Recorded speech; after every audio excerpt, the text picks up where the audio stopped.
loopback, it's not that it's the interface problem, it's a network problem that you can't get there, right? So that's why when you use a loopback for interface testing, it's always stable, never goes down. So you know there's never going to be a problem with that particular, loopback unless the router actually craps out or unless you have a network problem. You can eliminate a lot of things by saying, hey, loopback interface, I know I'm eliminating the physical layer. I don't have to look at that, right?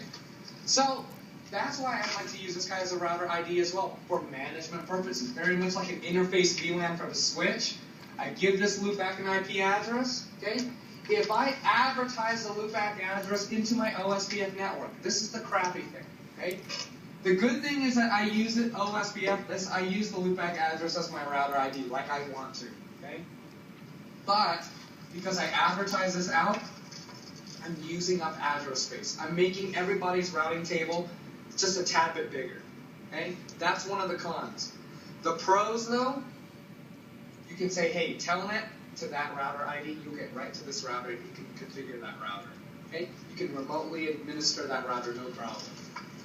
Pros here are cons here, okay? Cons here are pros here. Again, the only thing that stays the same is, if I don't advertise a loopback address, at least I still get to use it as my router ID. It saves on address space because, again, I'm not advertising this particular address to everybody on my network.